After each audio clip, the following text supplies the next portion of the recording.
You're doing everything right.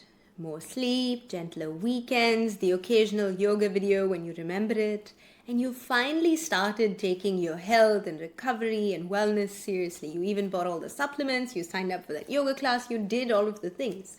And it's still not landing. You wake up tired, you feel like you've been hit by a wall of bricks by mid afternoon, and you cannot work out why all of this rest is not adding up to really truly feeling rested.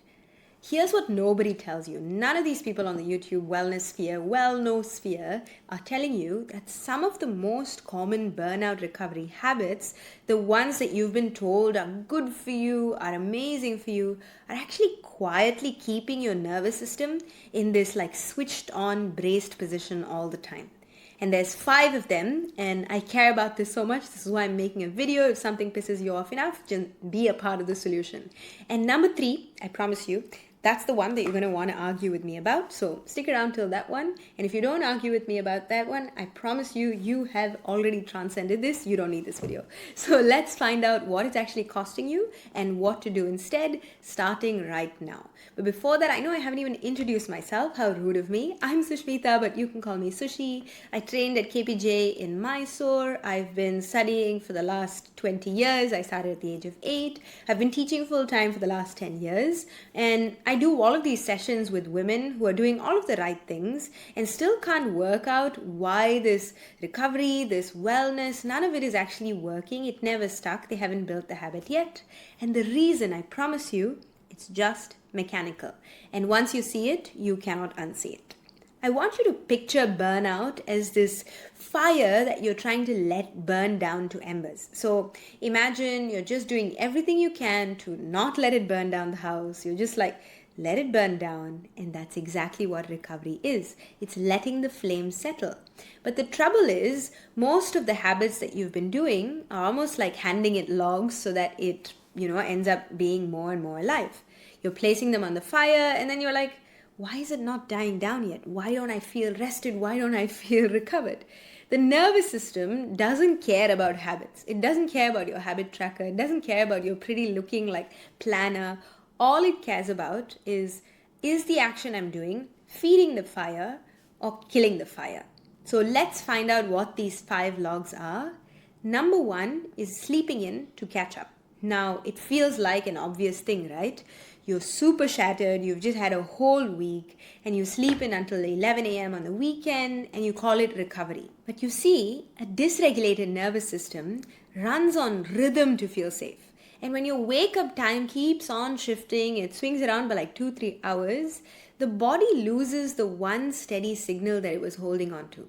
You don't wake up feeling restored. You actually wake up feeling like you're jet lagged when you've just been at home.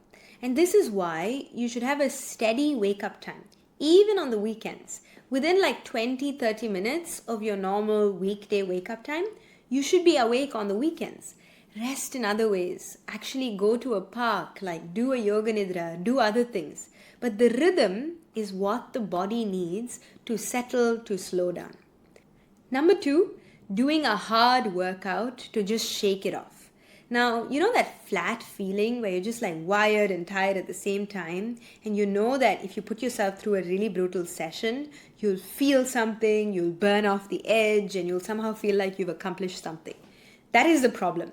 Intense exercise, especially if you go to one of these HIIT classes where they make you jump up and down, sends a stress signal to the body. Even though you think you're losing weight, it's amazing, it raises cortisol in the body, it raises your heart rate, and it switches this system that's already been like running on empty, it switches it on even further. And so you haven't discharged the stress. I know there's a healthy amount of stress that's very useful, but you've added a log to the fire that's going to keep it burning. The swap is really simple. This is where the kind of movement matters more than the amount of movement. And we want to use breath-led movement. This is the reason why Ashtanga is built the way it is. One breath, one movement. And so the body knows that when the Ujjayi breath comes in, you raise your arms up. That's one movement, one breath. The arms come down, the breath goes out. That's one movement, one breath.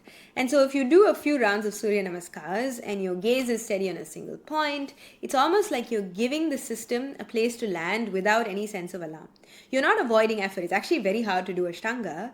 You're just choosing a kind of effort that has an inbuilt break within it. And the Ujjayi breath really helps you do intense effort without taking on the cortisol of doing intense effort. Number 3, scrolling to switch off. This is the one that I said you're going to argue with me about.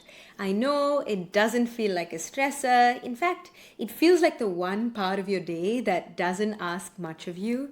And you're finally lying down, you're finally doing nothing, you're finally just able to scroll and catch up on those things that you wanted to catch up on. But your nervous system is not doing nothing. It's actually taking in hundreds of little inputs in 1 minute. It's taking in different emotions, it's taking in headlines, it's taking in half stories, it's taking in like impressive looking places, other people's lives that you compare yourself to. And each one of those things is creating a small emotional reaction in you. And it's not about switching off. It never allows you to switch off. In fact, you're feeding the exact fire that you're trying to let die down because you're stimulating yourself. And so the swap, or the thing that I want you to do, is 20 minutes of genuine rest before bed. So no screen, even if it feels dull, just read a book, so turn off the lights, maybe use a light blocker mask and do complete light isolation, and starve yourself of any input. Number 4, caffeine to function. And I'm not going to tell you to give up coffee. In fact, if you're an Ashtangi, you know that no coffee, no prana is like one of the biggest mottos of us as a community. I drink it too. It's amazing. But understand what that afternoon cup is doing. In fact, when you're running on empty and you reach for that second or third cup of coffee, you're not making new energy. You're borrowing energy that you do not have and you're billing it to your nervous system later. And of course, it's going to come with some kind of interest. You can't just borrow and borrow and borrow energy. You have to repay it back. And so it keeps you lit till the evening. You're like rushing around. You're still in that frantic energy state. But your body is trying to come down. It's trying to rest. It's trying to relax. And so the swap, or the solution, is really simple. Keep that morning coffee. I'm not telling you to negotiate with the morning coffee. Just try and drop the afternoon one. Swap it for a green tea or even a chai. I don't know, chai still has caffeine, but not as much. And trust me, when you drop the afternoon one, you actually give yourself a chance to settle down before bed. Number 5, this is the last one. Thank you for listening all the way till here. It's waiting for a big escape. That holiday, that retreat, that long weekend that you have coming up.